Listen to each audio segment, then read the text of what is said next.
আমার থাম্বনেলটা দেখে আপনারা নিশ্চয়ই বুঝতে পেরেছেন কি বিষয় নিয়ে আমি আলোচনা করতে চলেছি। খাদ্য দপ্তর থেকে বিরাট ঘোষণা।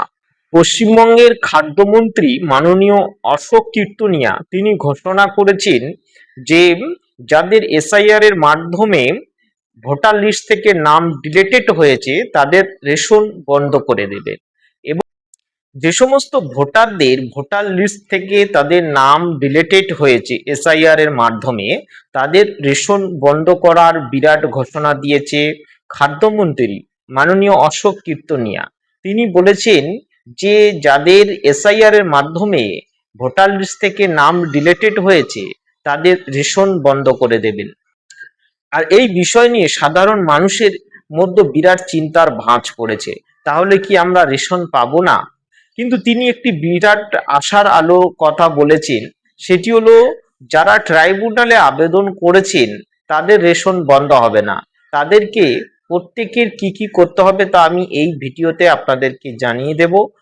কেউ ভিডিওটি সম্পূর্ণ না দেখে কেটে দেবেন না। যাদের যাদের নাম এসআইআর এর মাধ্যমে ডিলিটেড হয়ে গিয়েছে, রেশন চালু রাখতে গেলে বা রেশন কার্ড চালু রাখতে গেলে, রেশন দোকান থেকে রেশনের মাল নিতে গেলে প্রত্যেকে রেশন ডিলারকে বা বিডিও অফিসে প্রত্যেকের রেশন কার্ডের জেরক্স, ভোটার কার্ডের জেরক্স, আধার কার্ডের জেরক্স, প্যান কার্ডের জেরক্স, আর আপনার যে এসআইআর এর লিস্ট থেকে যে নামটি ডিলিট হয়েছে ওই নামের ফার্স্ট পেজের জেরক্স নিয়ে আপনার বিডিও অফিসের যে খাদ্য দপ্তর আছে ওই খাদ্য দপ্তরের কাছে আপনাদেরকে জমা করতে হবে।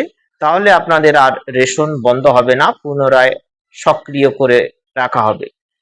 আপনারা কেউ গুজবে কান দেবেন না। প্রত্যেকেরই ভোটার কার্ডের জেরক্স, প্যান কার্ডের জেরক্স, আধার কার্ডের জেরক্স এবং রেশন কার্ডের জেরক্স বা খাদ্য সুরক্ষা কার্ডের জেরক্স, এই সমস্ত জেরক্সগুলি প্রত্যেক জেরক্সের ওপর নিজের সিগনেচার করে নিজের নিজস্ব এলাকার যে নিজের ডিলার সেই ডিলারের কাছে জমা দেবেন, অথবা আপনার বিডিও অফিসে গিয়ে খাদ্য দপ্তরে জমা দেবেন।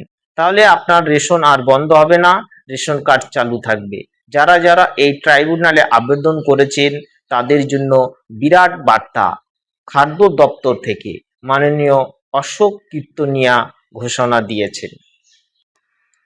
আমি এই ভিডিওতে একটি বিডিও অফিসে সমস্ত কাগজ জমা দেওয়ার প্রসেসটি আপনাদের কাছে তুলে ধরলাম। এটি হলো সুন্দরবনের গোসবা ব্লক। গোসবা ব্লকে যেতে গেলে আপনাদের গদখালি বাসে নামলাম।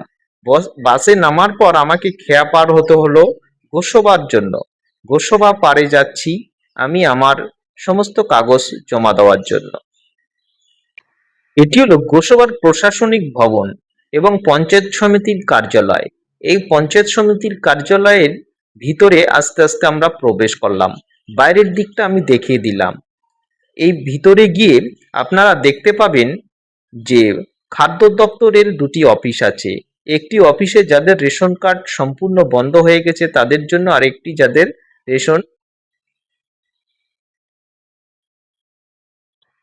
আরেকটি অফিস হলো যাদের এসআইআর এর মাধ্যমে নাম ডিলিটেড হয়েছে।